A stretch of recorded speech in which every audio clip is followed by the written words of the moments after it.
Hello, everybody. Welcome to House Rusty Buckets. Obviously, things are a little bit different here. I'm going to be making a bunch of changes to this set because I just decided one day that I really didn't care for it and I wanted to change things up going into the new year.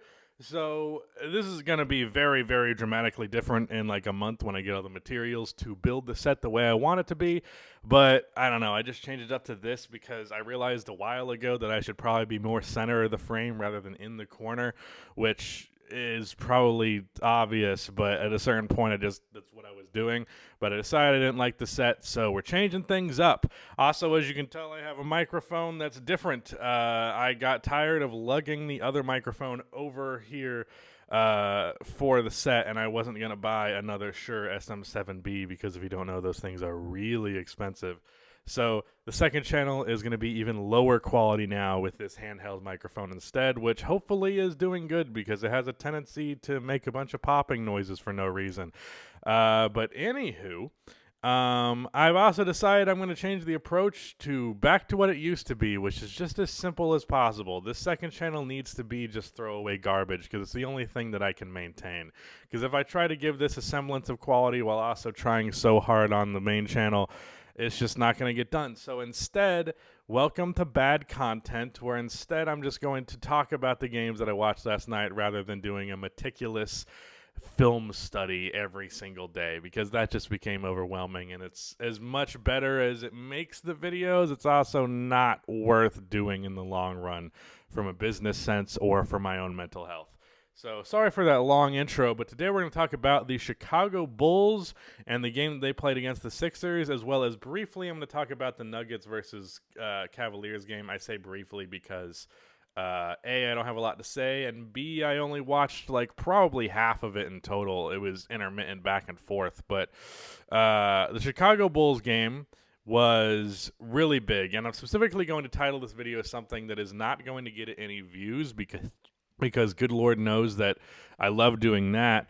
But I need to talk about Patrick Williams because he had the best quarter of his NBA career in the third quarter versus the 76ers.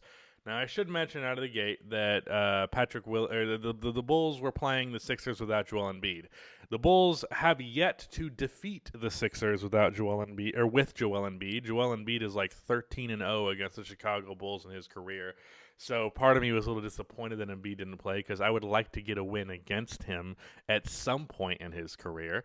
But that aside, this ultimately ended up being a pretty one-sided affair on the Chicago Bulls end of things because we had two players with just stupidly hot hands in this one, and it was Zach LaVine, of course, who's the standout one, but Patrick Williams, who had himself a 17-point third quarter against the Sixers. I'm going to go ahead and pull up his box score for the game as a whole. He played well in the fourth quarter too, but it just was less electric.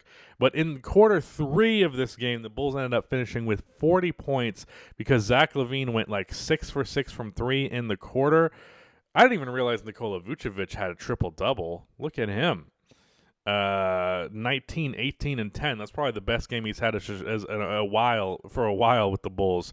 But yeah, Patrick finished with 18, but he had like 17 or 16 of that in that quarter, which I find hilarious. But Zach LaVine, 11 for 13 from outside. It's hard to lose a game when you have a guy shoot that well. What's funny is the dagger three that put the game away was his 10th three of the day, and he was like 9 for 10 at that point, and he was wide open on that 10th three that put him away. It was pretty hilarious that they left him that open. But let me talk about Patrick because he's the headliner of this video. He has been a very tough player recently, really in the last year. To give him a little bit of a break, of course, he missed the summer league. That's a common talking point about him. In his second year, he got a bad injury that had him out for a majority of the year. And really, the system that's been around him, in his first year, he had some more opportunity to do rookie stuff and deal with the growing pains because, frankly, the Chicago Bulls were just not really in a winning situation yet. But next year comes around, and now suddenly the roster has turned over dramatically, and Lonzo Ball, DeMar DeRozan, and now for a full year, Nikola Vucevic is on the roster. Things were very different for Patrick Williams going into the year, and he did fine in his first 9 or so games. There were definitely encouraging signs, while also there being some negative ones. But then he comes around and he played pretty well in the playoffs. He had 2 20-point games in the playoffs, which I feel like is gone undermentioned. That's not something that you typically expect out of 20-year-olds to just easily have 2 20-point games against one of the best defenses in basketball. Because, of course, that was against the Milwaukee Bucks when he played in the playoffs last year. But that aside, this year has been very up and down. But lately, there's been a pretty significant upswing. His games lately have had a lot of encouraging signs. He's been playing more consistently. He's been playing more aggressively. And that's really the thing we talk about with Patrick Williams all the time is, could you please just be a little bit aggressive? Because, of course, he has the mid-range pull-up that he's displayed. He has a little bit of a floater push shot that he's displayed. He knows how to dribble decently. He has a good percentage on his 3-ball, even though his attempts are fairly low. He's generally a pretty good finisher in the paint, really athletic. It's like, dude, you have the tools to easily average 15 points a game. Just go and, do it. Yeah, so his last 2 games, he's had 22 and 18. He had 22 on, good Lord, 6 for 8 shooting. Only 8 shots for 22 points. That's pretty good for yesterday's game. And then he went 7 for 11 in this one. So really efficient shooting. And if we just go ahead and look at his last, let's do 15 games. 11 points, 4.5 rebounds, and 48% from the field. 39% from 3 on 4 attempts per game is pretty good. Also 90% from the line, although it's on 1 free throw attempt per game. So practically on the edge of 50, 40, 90, averaging 11 points a game in his last 15 games. So that's cool. He has also had some really notable and strong defensive impact. I do think Patrick Williams, the world where he is a star forward is still very much there. And to be fair, for a young player, he has not had the most consistent opportunities. And really, upon reflection with what's been happening with Lauri Markkanen in Utah, I'm like a lot more cautious in like just immediately suggesting that like a player's done or a player's not going to reach their potential or anything like that, because Lauri Markkanen's like 25, 26. Sometimes it takes players a while, and in hindsight, I probably should have given Lauri Markkanen a little bit more of a break than I did. So I'm kind of approaching things a little bit more safely here, which might end up resulting in things going too far in the other direction, which is giving a break where, frankly, one is not deserved.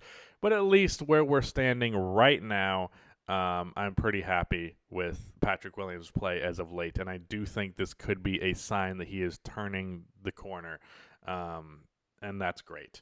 So with that said, that's really my thoughts about this game. I don't have much to say about the Sixers side of things. They did what they could without Joel Embiid, but when they don't have him, I'm not really going to judge their team that dramatically based on their performance, and I think they did fine given they didn't have their best player.